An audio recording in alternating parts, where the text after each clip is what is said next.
Hello friends, class 10 chapter 2 part 3।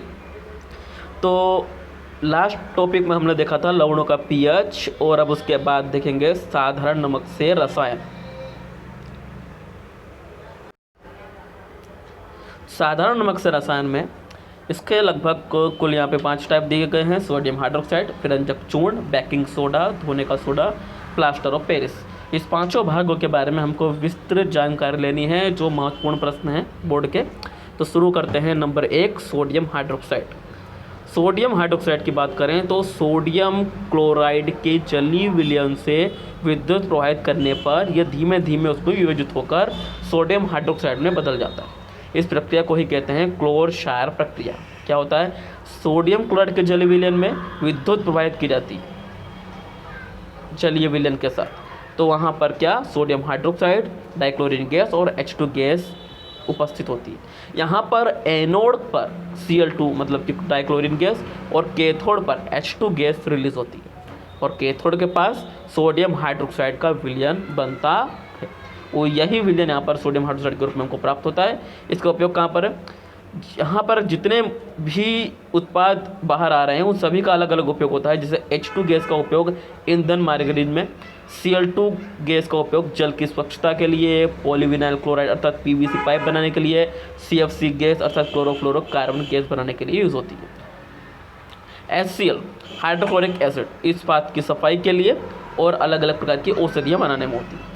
Sodium hydroxide धातुओं से Greece को हटाने के लिए, धातु में जो ग्रीस डाला जाता है उसे हटाने के लिए, कागज बनाने के लिए उसका उपयोग होता है।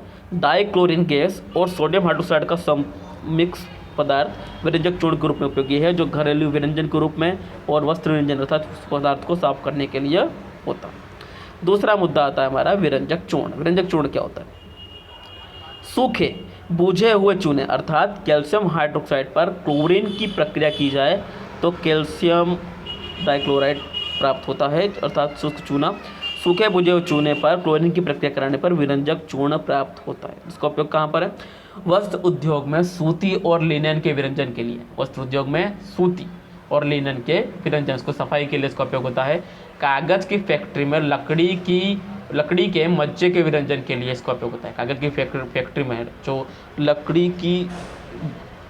लकड़ी का एक भाग या लकड़ी का लुगदी हम उसे कह सकते हैं, उसकी सफाई के लिए इसका उपयोग होता है। जो लकड़ी की लुगदी जो जम जाती है, क्योंकि लकड़ी में से कागज़ बनाए जाते हैं और अंदर का जो भाग ज़्यादा मात्रा में लुगदी बन जाता है, उसकी सफाई के लिए इसका उपयोग होता है।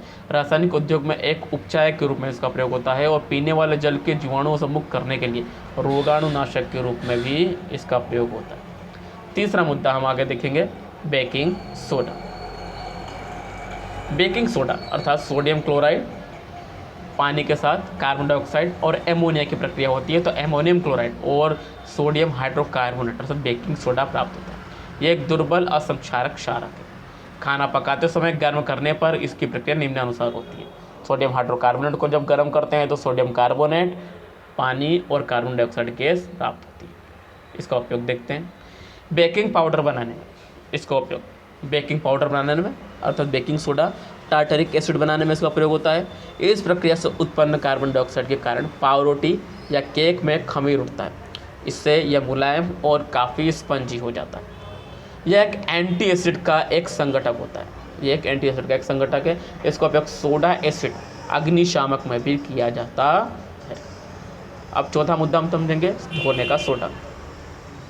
धोने का सोडा की सूत्र पहले देखेंगे, sodium carbonate and 10H2O। Sodium carbonate के पुनः क्रिस्टलीकरण से धोने का सोडा प्राप्त होता है। यह एक क्षारकीय लवण, जिसे सोडियम कार्बोनेट की प्रक्रिया 10H2O के साथ कराने पर, पानी के साथ कराने पर सोडियम कार्बोनेट साथ में वाटर मिलता है। इसका उपयोग, धोने का सोडा का उपयोग कांच, साबुन और कागज के बड़े बड़े उद्योगों में होता है। इसका उपयोग बोरेक्स के उत्पादन में होता है, बोरेक्स पाउडर के उत्पादन में होता है। इसका उपयोग घरों में साफ सफाई के लिए होता है। जल की स्थायी कठोरता को हटाने के लिए भी इसका प्रयोग होता है। अब 5 और अंतिम मुद्दा हमारा आता है, plaster of Paris. Plaster of Paris का सूत्र पहले देखेंगे, CSO4 हाफ H2। जिप्सम को 373 केल्विन तापमान पर गर्म करें तो जल के अणुओं को त्याग कर वो calcium sulphate hemihydrate, half H2O means hemihydrate या अर्ध हाइड्रेट, जिसको हम पॉप या पीओपी भी कहते हैं, पीओपी बना देता है। हम नहीं कहते नॉर्मली दीवारों पर पीओपी करनी होती है, तो वो उसका सूत्र क्या होता है, CaSO4 half H2O means calcium sulphate hemihydrate. जो सफ़ेद चूर्ण है जो जल मिलाने पर दोबारा से जिप्सम भरकर ठोस प्रदान करता है, अर्थात कैल्शियम सल्फेट हेमीहाइड्रेट को पानी की मात्रा मिलाने पर जिप्सम प्राप्त होता है, CaSO4 N2H2। इसका उपयोग प्लास्टर और पेरिस का उपयोग डॉक्टर टूटी हुई हड्डियों को सही जगह स्थिर रखने के लिए करते हैं। इसका उपयोग खिलौने बनाने में, सजावट का सामान बनाने के लिए भी किया जाता है, और इसका उपयोग सतह को चिकना बनाने के लिए भी किया जाता है। अब आता है क्रिस्टलन जल। क्रिस्टलन का जल, लवण के एक सूत्री इकाई में जल के निश्चित अणु की संख्या को क्रिस्टलन का जल कहते हैं।